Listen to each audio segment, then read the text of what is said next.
Yeah, he had a great run, and it's fun to watch, and they moved the basketball. He was well coached. I watched him all the time. I think I watched Indiana State and Iowa. Caitlin Clark played about the same last year, so I watched a lot of basketball. But I do a lot of college scouting, and I was hoping one of the Indiana State players would be on the radar, but you never know, they were so young. But what others were afraid to say, Larry Bird actually said. Without even flinching, he deemed Caitlin Clark superior than Angel Reese. Just the facts, without any sugarcoating or media spin, and you know what? He's not incorrect. Clark is approaching from half court as if it were inconsequential, carrying the entire WNBA on her back while smashing records and stacking triple-doubles. Reese, meantime, is occupied with sharing TikToks and continues to attempt to establish her presence in the discussion. Caitlin Clark and Angel Reese, right? Yep. They're going back and forth. And Jamil Hill says by the time Angel Reese is done, she's going to be the Michael Jordan of WNBA. She said about Angel Reese? She said Angel Reese, by the time she retires, can you pull up this quote? She said, by the time she retires, she will be the MJ of, go to Jamil Hill, type in Jamil Hill, yeah. She says, by the time she retires, Jamil Hill has made a bold prediction that Angel Reese will become the MJ of the WNBA by the time she retires. That's what she said. Okay. Let me continue. Steph Curry then supported Bird. Shaq supported him. Y'all need to stop being petty and give Clark her flowers, even Charles Barkley said. It's hardly even a rivalry at this time. It's a reminder of reality. Perhaps we should all stop acting like this is even close if the legends are all claiming that Caitlin is that one. Stay put. We're dissecting everything. From Bird's harsh reality to Curry's endorsement to the reasons the WNBA has suddenly turned into the Caitlin Clark show, Larry Bird didn't only express his opinion. He revealed something shocking to the world of women's basketball. When the Hall of Famer declared that Caitlin Clark was superior to Angel Reese, he did it without hesitation. Let's be honest, when Larry speaks, people pay attention. No PR gimmicks, just a renowned baller speaking the truth. Bird doesn't give out accolades until they are well-deserved. Therefore, when he publicly crowned Clark, it was a verdict rather than only praise. He likened watching her to watching himself at Indiana State. That is not a trivial matter. That is one of the best sayings ever. Yeah, this kid reminds me of me. You are aware of how impolite it is that Reese was not even mentioned in the discourse at this time. The Bird didn't even recognize her. This year, ESPN's hot take was overshadowed by that silence. Clark's game is self-evident. Pull-up threes with laser-sharp vision from the half court. Like clockwork, triple-doubles. Here's a question for the fans since she is altering our perception of women's basketball and Bird's perspective on it. Are we really acting as though this is a rivalry when a legend like Larry Bird says this so clearly? Once Larry Bird offered his blessing, the floodgates erupted. Like a proud elder brother, Steph Curry, the man whose shooting revolutionized basketball, supported Clark and declared her to be a must-watch on television. He commended her basketball IQ, range, and flair. There's been a lot of talk about Caitlin Clark being an amazing shooter and just someone we're watching. Have you spoken to her? Do you know her? What do you think? I've been watching from afar and understanding just how much of a power she is out there on the court. The cool part is the way that she plays and her range and the level of difficulty on her shots is obviously a very close comparison to the way that I play. I was going to say, Caitlin Clark's been compared to you. Yeah, but I think it almost robs her of like the rest of her game because she's such a good floor, she has her overall, floor game. She's racking up, close to triple doubles every night, and her shooting ability is, it's her superpower, but the rest of her game is as polished as that, and so it's must-see TV. I love what it has done for women's basketball in terms of when she shows up, the seats are filled. And it's genuine coming from Steph. That's a gunman identifying another murder. Then Shaq the Diesel arrived.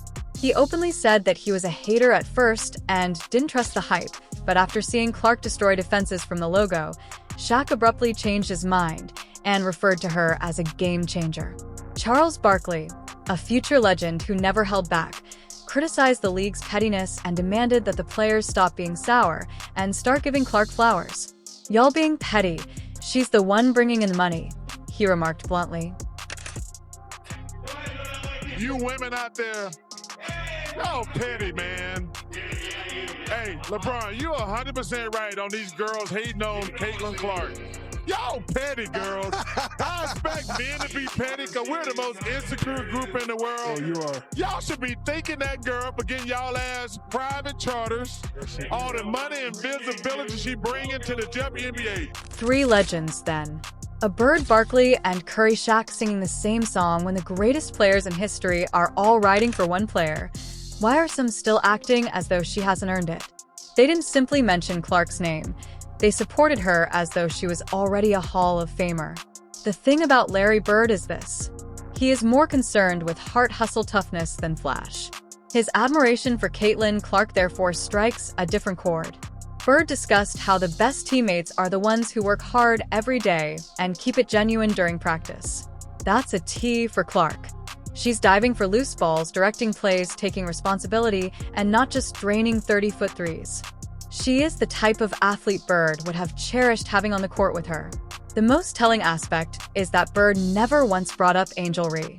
No backhanded praise, she's also good. Nothing at all that quiet, it reverberated loudly. Because why should we act as though it's a parallel if Bird doesn't see it? Clark isn't attempting to be ostentatious. She is attempting to win, and legends respect that type of drive. Because of her effort, rather than the fanfare, she is receiving these nods. For the fans, here is a true one. Do you admire athletes who speak the loudest or those who simply put their heads down and play well? Let's talk basketball instead than comparing Instagram followers. Reese versus Clark on the hardwood. It isn't even near a floor general is Caitlin Clark. She's not only a shooter, she's also a surgeon who controls tempo and sees plays 2 steps ahead. Her vision is superb. Her decision-making and range are ridiculous. NBA-caliber Angel Reese is a solid defender and rebounder. She is a role player on a losing squad, but she lacks the offensive leadership skills. Her team's relevance stems from Clark. It's not personal. It's simply the facts. Clark has a well-developed game. Reese's game still requires improvement. One appears to be a potential MVP. The others seem to be attempting to establish her beat. To be honest, would the outcomes be the same if both players switched sides at this moment? Hardaway spoke aloud the silent passage. The majority of the jealousy in the locker room is directed toward Caitlin Clark. He brought up the fact that after she was fouled, some teammates refused to even assist her. That's crazy. That is personal behavior and not appropriate for a team. Hardaway referred to it as outright hatred. He claimed that while her teammates are allowing jealousy to consume them, Clark is playing the correct way, enjoying herself, and remaining professional. He's also not incorrect. The strange thing is that Clark isn't even giving them an excuse to be mean to her. She's just balling and not acting like she's greater than the game or talking trash, but the atmosphere around her is icy. That kind of camaraderie isn't enough to win championships, and Hardaway's remarks make it apparent that this is about more than just Reese.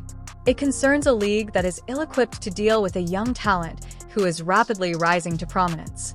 Here's the question.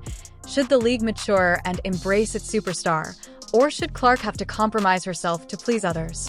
Charles Barkley didn't mince words. He criticized the league's treatment of Clark and stated that many fans thought you were being petty.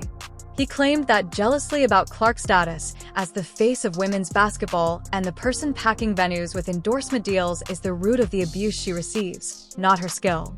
Additionally, many are ignoring her rather than celebrating her. Simply enough, Barkley stated, give her flowers.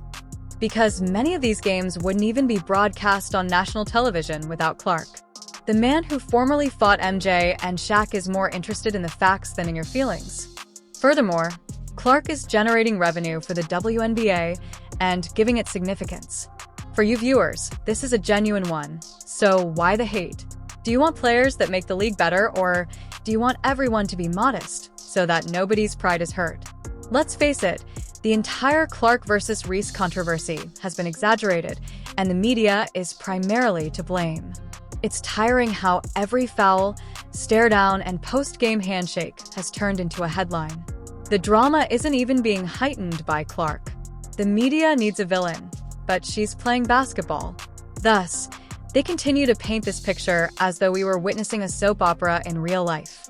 In actuality, this is about resentment more than rivalry, and it's interfering with Clark's historic basketball performances.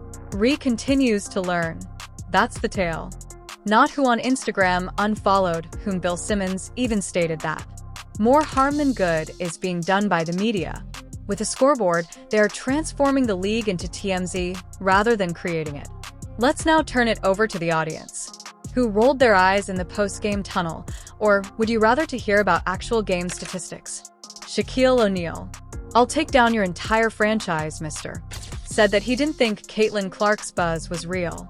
He initially claimed to have dismissed her, thinking perhaps it was simply media hype, but then he saw her hit shot after shot from the logo. Shaq is now Allen. He claimed that even if Curry doesn't try, she is accomplishing stuff. That's crazy. When an NBA champion who has won 4 times says, "You changed his mind," it's not a compliment.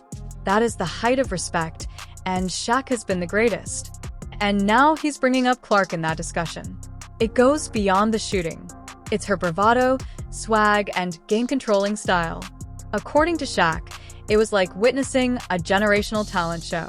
In order to put an end to this myth once and for all, I had to question Shaq whether he could alter his opinion and why some of these other guys in the league couldn't. Caitlin Clark isn't simply famous because she's marketable. She is well known due to her excellence. Complete halt more powerful than any highlight reel or social media campaign is this woman's game. It's not about videos that become viral. It has to do with the box score. If you think Caitlin Clark is only big because of TikTok or commercials, you clearly haven't watched her play, stated Stephen A. Smith in response to the controversy. And he's exactly right. Clark leads the NBA in assists. In her first season, she is already ranked 4th in the MVP voting. That isn't magic in marketing. That is the talent of generations. Indeed, advertising can place your image on a billboard, but it cannot help you get 30 points in front of an antagonistic audience. You can't acquire triple-doubles in arenas that are completely sold out. That is something that Clark earns every night. Stephen A. cautioned that the WNBA will quickly become irrelevant if they begin to put more emphasis on buzz than basketball. You create a league based on skill rather than social media influence. Let me ask you this. Are you here to see history being made because Caitlin Clark is doing exactly that? Her exclusion from the Olympic squad told us all we needed to know. Are you just looking for likes and hashtags? This player breaks records, draws the largest audiences, and leads the league in assists. And for whatever reason, she is left off of Team USA, while underperforming athletes and ailing veterans are hurry up. This had less to do with basketball and more to do with politics and gatekeeping, as certain people did not want Clark to become too well-known too quickly. Fans were enamored with Stephen A. and Shannon Sharpe. Considering that a mobile phone is your most fascinating player throughout an Olympic year, Clark simply stated that she would use it as motivation rather than crying over it or going on a tirade. Let's conclude by pointing out that Caitlin Clark is altering the game in real time, which is evident to every true basketball fan. Her influence is too strong to be disregarded anymore, and the fact that people continue to doubt her grandeur is not up for argument. She has broken records and sold out venues. Denial is what that is. It's about skillful leadership and outcomes, not about hype. Night after night, Caitlin is working hard. Here's the question for you. Is Caitlin Clark already the face of the league, or are some people afraid to acknowledge that the torch has already been passed? While others continue to make excuses or avoid the spotlight, she's bringing new perspectives to the game, uplifting her teammates, and forcing the league to change more quickly than it has in the past. Leave your thoughts in the comments section. Because Clark's ascension isn't slowing down, hit the subscribe button and smash the like button if you're riding with her. Actually, we're just getting started, and we'll be here for you every step of the way.